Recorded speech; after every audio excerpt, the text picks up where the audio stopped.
Bonjour, bienvenue à l'Académie des entrepreneurs du Sénégal.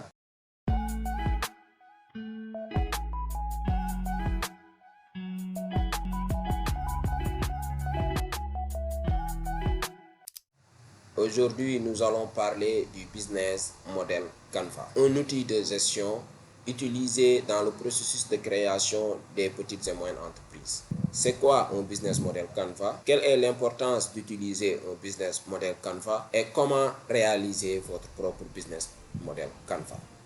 Dans cette vidéo, nous allons essayer d'éclaircir, d'apporter des réponses à ces trois interrogations. Mon nom est M.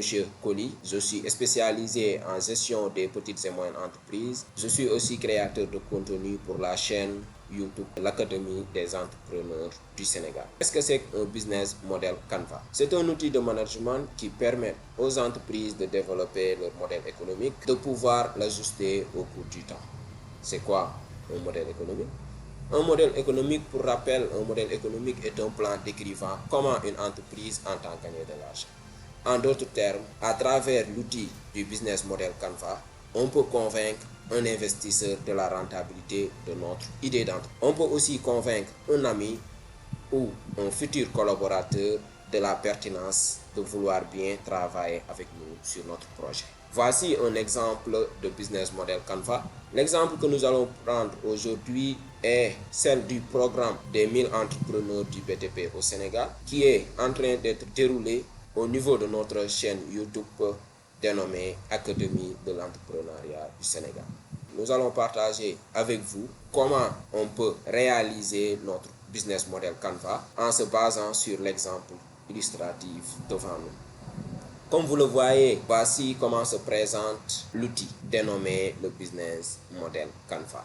Nous avons entre autres des colonnes, au total 9 colonnes allant du segment aux structures de coûts. Comment est-ce que la personne, l'entrepreneur ou le jeune entrepreneur doivent s'y prendre? Pour remplir le business model Canva, c'est simple. On commence toujours au niveau du segment des clients. Au niveau du segment des clients, qu'est-ce qui est demandé? De faire ressortir la cible de votre entreprise. L'entreprise a proposé une solution et la solution cible des personnes. L'exemple que nous avons pris, c'est le programme des 1000 entrepreneurs du BTP. Vous savez que pour le programme non cible, c'est les professionnels qui travaillent dans les entreprises et qui ont besoin aujourd'hui de mieux appréhender les compétences entrepreneuriales en tout ce qui concerne la gestion administrative, en tout ce qui concerne le paperasse du boulot administratif chaque jour. Nous avons aussi les entrepreneurs. C'est des jeunes qui aspirent à mettre en place leur propre entreprise. Nous avons des étudiants aujourd'hui qui représentent une grande partie des entrepreneurs de notre écosystème au Sénégal. Nous avons aussi les jeunes. On ne peut pas les oublier parce que c'est les futurs dirigeants de notre pays, de notre nation. Donc, notre segment de clients a ciblé ces catégories de personnes, des professionnels, entrepreneurs, étudiants, jeunes et entre autres. Après le segment de clients, on passe à la proposition de valeur. La proposition de valeur, c'est quoi? La proposition de valeur, en réalité, c'est le problème que nous sommes en train de résoudre. Notre proposition de valeur pour le programme des 1000 entrepreneurs du BTP, c'est l'accès libre et gratuit aux compétences managériales et entrepreneuriales destinées à tous. Notre cible ici, c'est les professionnels jusqu'aux jeunes. Notre proposition de valeur, comme vous le savez, c'est de permettre à notre cible d'accéder à ces compétences-là. Après la proposition de valeur, on va se poser la question comment la cible peut accéder à notre proposition de valeur.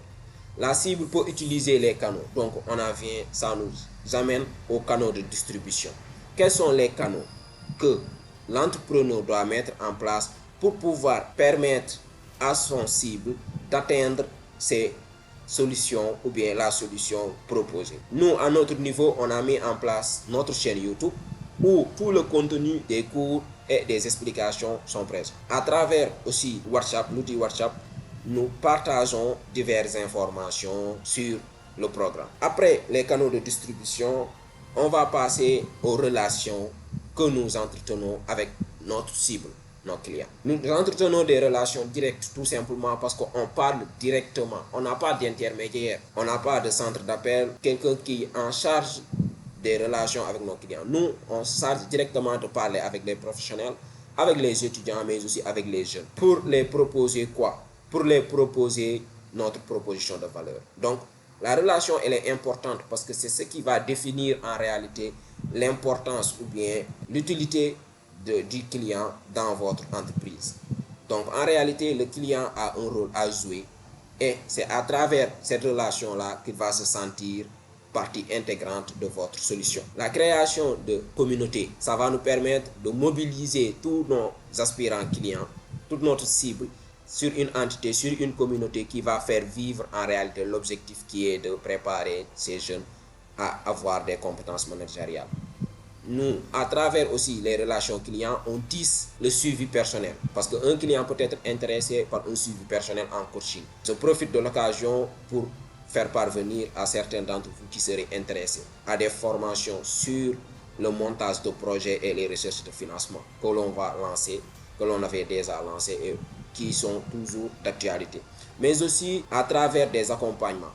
Donc vous avez vu qu'à travers les relations clients, on a différents types de relations que l'on peut entretenir avec le client dans le but de permettre à notre client de comprendre qu'il fait partie intégrante de la solution. Après la relation client, nous allons parler des ressources clés pour la mise en place du programme. Les ressources clés, c'est les ressources humaines, entre autres les formateurs qui seront mobilisés pour l'exécution des contenus de cours, pour le coaching, mais aussi pour les différentes choses que l'on aura à faire.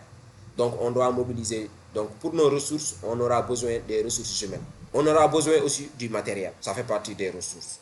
Le matériel, c'est des ordinateurs. C'est tout ce qui nous permet en réalité d'exécuter tout ce qu'on aura à faire. Ça, c'était au niveau des ressources. Après les ressources, on aura des activités. Et sur les activités, on va lister tout l'ensemble des activités que le start-up doit effectuer. Ici, dans notre programme, on a la préparation des contenus, on a l'animation des séances, on a le coaching groupé et individuel, on a la communication avec les participants sur les différents panels.